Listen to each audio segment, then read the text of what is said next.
there is a one topic that is work function. If you see, this is work function. What is work function? It's a minimum energy required to eject electron from metallic surface.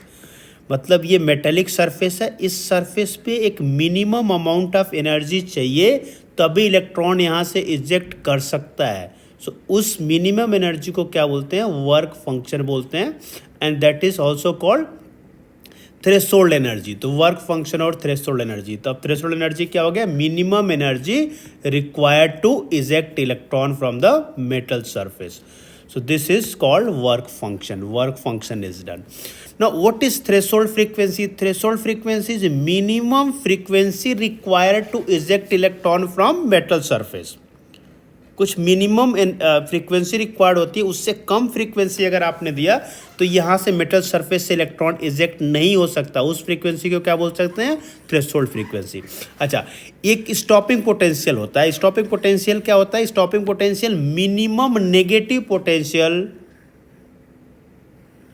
Required to stop electron which have a maximum kinetic energy. मतलब जो negative potential उस electron के stop करने के लिए जिसकी kinetic energy maximum है, उसे बोलते हैं stopping potential. So 3 point we have done. 3 चीज़ें इसमें हैं. फर्स्ट है work function, second threshold frequency and third one is stopping potential. अब इसका एप्लीकेशन कहाँ पे आएगा? जैसे आपने यहाँ पे लाइट स्ट्राइक किया, जैसे आपने इस पे लाइट स्ट्राइक किया इस सरफेस पे, this is the light you are striking on this surface. अब यहाँ पे बहुत सारे इलेक्ट्रॉन इजेक्ट होंगे, यहाँ पे बहुत सारे इलेक्ट्रॉन यहाँ पे इजेक्ट हो रहे हैं. तो जब बहुत सारे इलेक्ट्रॉन इजेक्ट होंगे तो सारे इलेक्ट्रॉन क्या करेंगे? नेगेटिव टर्मिनल से पॉजिटिव टर्मिनल पे मूव करेंगे. तो इसी को बोलते हैं फोटो इलेक्ट्रिक इफेक्ट, क्योंकि इसमें क्या आ जाएगी? करंट. सो इलेक्ट्रॉन अगर लेफ्ट साइड से राइट साइड को मूव कर रहे हैं तो उसमें क्या आ जाएगी? करंट. अच्छा, इस करंट को क्या बोलते हैं अपन? Photo current. That current is called photo current. Okay, now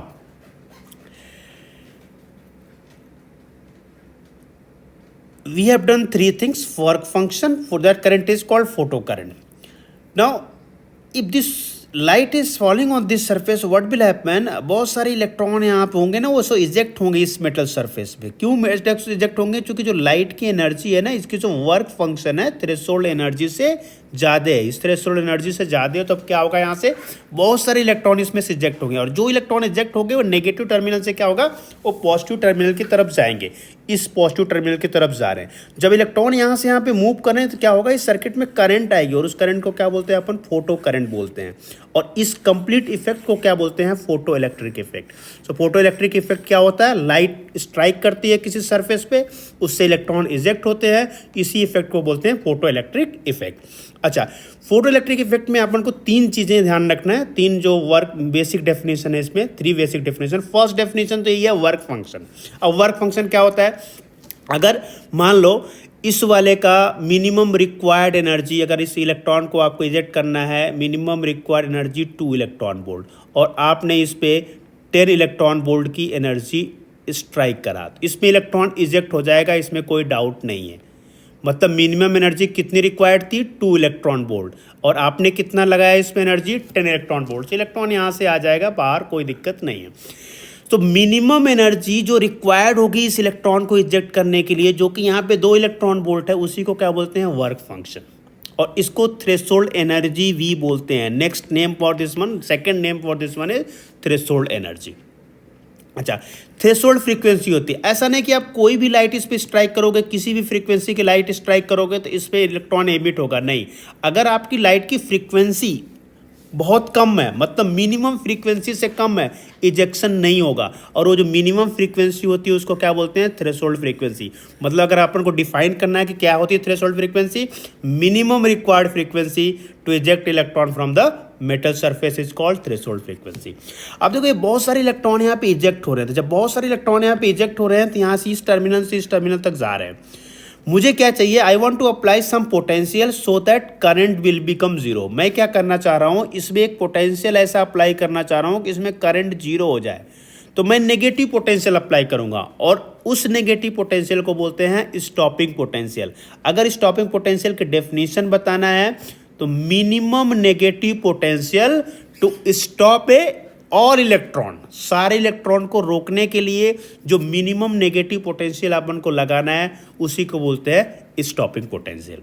Einstein equation, अब आइंस्टाइन ने क्या बोला, अगर मान लो आप इस मेटल सरफेस के लेते हो, मेटल सरफेस पे बहुत सारे इलेक्ट्रॉन्स होंगे, ऑब्वियसली सरफेस पे भी होंगे, सरफेस के अंदर भी होंगे, बहुत सारे इलेक्ट्रॉन होंगे।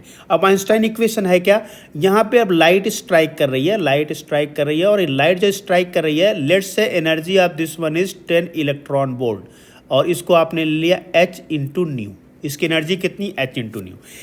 एक इलेक्ट्रॉन को जो इजेक्ट करने के लिए एनर्जी चाहिए, let's say it's 3 electron volt and this is what 5, तो आपने इसमें 10 इलेक्ट्रॉन वोल्ट एनर्जी दिया, इसको रिक्वायर्ड कितनी है, 3 electron volt, so obviously electron तो इजेक्ट होगा और उसके पास जो 7 इलेक्ट्रॉन वोल्ट ना एनर्जी बच जाएगी, और एनर्जी किस में कन्वर्ट हो जाएगी, काइनेटिक एनर्जी। मतलब 10 इलेक्ट्रॉन वोल्ट आपने दिया, 3 यूज हुआ, तो रिमेनिंग एनर्जी के साथ इलेक्ट्रॉन बाहर निकलेगा, इलेक्ट्रॉन बाहर निकलेगा बट रिमेनिंग एनर्जी के साथ बाहर निकलेगा। मतलब अगर आपने इसको एच न्यू लिखा है, इस वाले को एच न्यू लिखा है, और ये फाई है, तो अगर आपको काइनेटिक एनर्जी कैलकुलेट करना है या फिर निकालना है काइनेटिक एनर्जी, तो के ई इज इक्वल टू क्या करोगे आप, एच न्यू माइनस फाई कर दोगे, एच न्यू माइनस फाई। अच्छा, के ई को आप ई वी लिख सकते हो, E V, and this is H nu minus phi. And what is E V, E is electron charge, and V is what, potential. So we can write this formula in this way as well. और इसको आप h new को phi को लिख सकते हो, phi को अगर आप लिखना चाहो तो इसको h न्यू नॉट भी लिख सकते हो, तो we can write this formula H V is equal to H nu minus H nu naught. अच्छा, न्यू के प्लेस पे अगर आप चाहो सी बाई लेमडा लिख सकते हो, और न्यू नॉट के प्लेस पे अगर आप चाहो तो सी बाई लेमडा नॉट लिख सकते हो। It means E V is equal to H nu minus H nu naught. इसका मतलब हो गया E V is equal to H C by lambda minus H C by lambda naught. तो ये सारे के सारे जो फॉर्मूले हैं ना, जैसे देखो ये वाला फॉर्मूला, ये वाला फॉर्मूला, ये वाला formula, this one, this one, this one, basically this all are one formula. एक ही फॉर्मूला है, तो ये आइंस्टाइन वाला, दिस वाला, ये यही तो फॉर्मूला है, ये वाला। इसी फॉर्मूले का मैंने डिफरेंट स्ट्रक्चर में लिखा है, डिफरेंट मैथमेटिकल एक्सप्रेशन में लिखा है। इलेक्ट्रिक इफेक्ट में हमने देखा था यहाँ पे क्या हुआ था कि ये जो सारे इलेक्ट्रॉन है ना, ये जो सारे इलेक्ट्रॉन है यहाँ से मूव कर रहे हैं, ये जो सारे इलेक्ट्रॉन इस पॉइंट से नेगेटिव टर्मिनल से पॉजिटिव टर्मिनल में मूव कर रहे हैं। तो अगर आपने इसमें लाइट की इंटेंसिटी बहुत ज़्यादा स्ट्राइक किया है, लाइट की इंटेंसिटी बहुत ज़्यादा नहीं, लाइट की इंटेंसिटी अगर आप इंक्रीज करते हो ना, तो क्या होता है कि number of electron will increase. मतलब जब ज़्यादा इंटेंसिटी की लाइट इस पे स्ट्राइक करते हो तो क्या होगा कि ज़्यादा number of electron, more number of electron will be ejected. यहाँ पे ज़्यादा electron, more number of electron will be ejected if your striking more intensity. इसका मतलब क्या हो गया, intensity is directly proportional to current. So photo current is this is intensity, intensity is directly proportional to photo current, means if I make diagram, so first diagram will be like this. So this is relation between intensity and photo current. So first relation between intensity and photo current, अगर आपने intensity बढ़ाया तो क्या होगा, photo current भी increase होगा। ठीक है, next one is graph between photo current and potential. So if I make graph between photo current and potential, so this graph will be something like this. If I make graph, so it will be like this. Let's say this intensity is I3, this intensity is I2, this intensity is I1, and this potential is what, V0. So V0 is what, stopping potential. Stopping potential क्या है, cut off potential. Cut off potential क्या होता है, यो minimum potential जो सारे के सारे electron को इसमें मूव करने से रोक दे, मतलब इसमें मूव करने से रोक दे, उसी को बोलते हैं स्टॉपिंग पोटेंशियल। तो अगर आप सेकेंड डायग्राम को देखो, सेकेंड डायग्राम में I3, I2 और I1, these are 3 different intensity.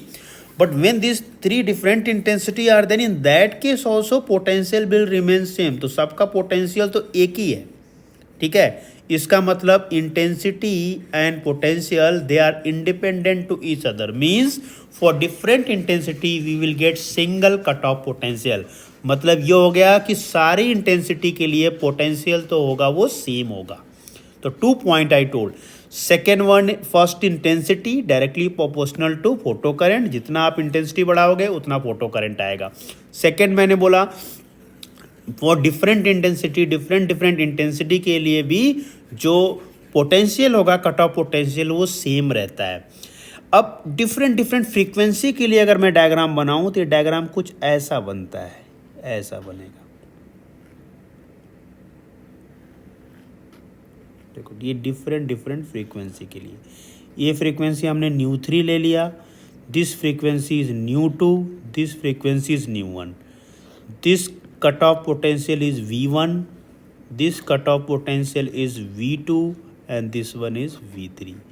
इसका मतलब हो गया कि डिफरेंट फ्रीक्वेंसी के लिए फॉर डिफरेंट फ्रीक्वेंसी, जैसे ये न्यू 3 है, न्यू 2 है, न्यू 1, अगर फ्रीक्वेंसी लाइट की डिफरेंट है तो उसका कट ऑफ पोटेंशियल भी डिफरेंट होगा। मतलब फ्रीक्वेंसी और cut off potential they depends. So this one is what cut off potential for first frequency, ये वाला cut off potential second frequency के लिए, ये cut off potential third frequency के लिए।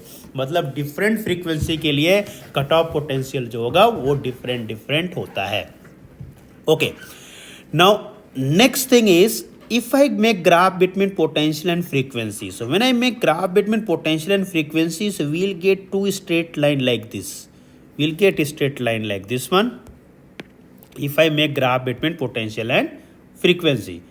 So that is the straight line I will get like this one for 2 different metal. सो ये वाला मेटल ए के लिए है और दूसरा वाला मेटल बी के लिए। तो अगर आप देखो एक्स एक्सिस पे जो है, x axis that is frequency, so let's say this one is what F1 और ये क्या है F2 है। तो ये वाली फ्रीक्वेंसी F1 है, ये वाली फ्रीक्वेंसी F1 है और ये जो यहाँ से यहाँ तक फ्रीक्वेंसी वो क्या है F2 है। तो अगर आप देखो इसमें डिफरेंट मेटल के लिए जो होता है फ्रीक्वेंसी डिफरेंट होती है। तो 4 पॉइंट मैंने बताया। Photo current directly proportional to intensity. Second, intensity does not depend on cutoff potential, means for different type of intensity we will get single cutoff potential. Third point, for different frequencies cutoff potential will be also different. Fourth point, for different metal we will have a different cutoff frequency. And fifth point is ejection of electron will take 10 raised to power minus 9 second. मतलब after every 10 raised to power minus 9 second electron will be ejected. मतलब 10 raised to power minus 9 second के बाद हर एक 10 raised to power minus 9 second के बाद electron eject होता है। अगर आप इनके बीच में गैप देखोगे तो एवरेज गैप कितना आता है 10 raised to power minus 9 second. So these are the 5 points about that one. Okay, so de Broglie wavelength. According to de Broglie, this electron have a dual nature. It work like a particle and it work like a wave. मतलब अगर आप ऐसे देखोगे ये है orbit और इस orbit में इलेक्ट्रॉन मूव कर रहा है। So this is orbit and electron is moving in this orbit. तो de Broglie and Bohr hypothesis we can say. So electron are moving like this, is like this according to Bohr hypothesis. Electron is moving like this. Actually this have a dual nature, wave nature as well as particle nature. So we say it move like this. So if it is moving in this way, if you अगर ऐसा कुछ form करेगा electron तो उसमें इसमें क्या होगा, इसका रेडियस मान लिया, इस ऑर्बिट का रेडियस आपने r मान लिया और ये 2 स्लॉट है ना, 2 स्लॉट को अपन ने मान लिया लेमडा। लेमडा को क्या बोलते हैं, वेवलेंथ। तो अगर आप इसको बोलोगे यहाँ पे 2 पाई आर जो लेंथ होती है वो एन लेमडा के इक्वल हो जाएगी। 2 पाई आर लेंथ होगी एन लेमडा के इक्वल हो जाएगी। अब मैं दोनों चीज़ों को मिक्स कर रहा हूँ। क्या मिक्स कर रहा हूँ, बोर थियरी, बोर हाइपोथेसिस और सेकेंड क्या है, de Broglie equation. De Broglie equation है क्या, lambda is equal to H divide by P. इसी को डी ब्रॉगली वेवलेंथ बोलते हैं। This is de Broglie wavelength, de Broglie wavelength. और h क्या है, प्लैंक कांस्टेंट होता है, एंड p क्या है, momentum. P is momentum. So P momentum and H Planck constant and lambda is what, de Broglie wavelength. So if I want to modify this formula, we can write lambda is equal to H by mv. M is mass, v is velocity, so momentum is mv. I can also write this formula, P is equal to m into v. If I square both side, I can write P square is equal to m square v square, ऐसे लिख दूंगा. और देखो P square by m को आप लिख सकते हो एम वी स्क्वायर, ऐसे लिख सकते हैं. And P square by 2m you can write half M V square, and half M V square को आप काइनेटिक एनर्जी बोल सकते हो. सो पी स्क्वायर बाई 2m को आप बोल सकते हो k. इसका मतलब हो गया p is equal to 2m के अंडर रूट. मतलब इस वाले फॉर्मूले को अगर आप चाहो तो ऐसे भी लिख सकते हो, lambda is equal to h divide by under root 2mk. और k को क्या बोल सकते हैं, k को बोल सकते हैं ई वी नॉट.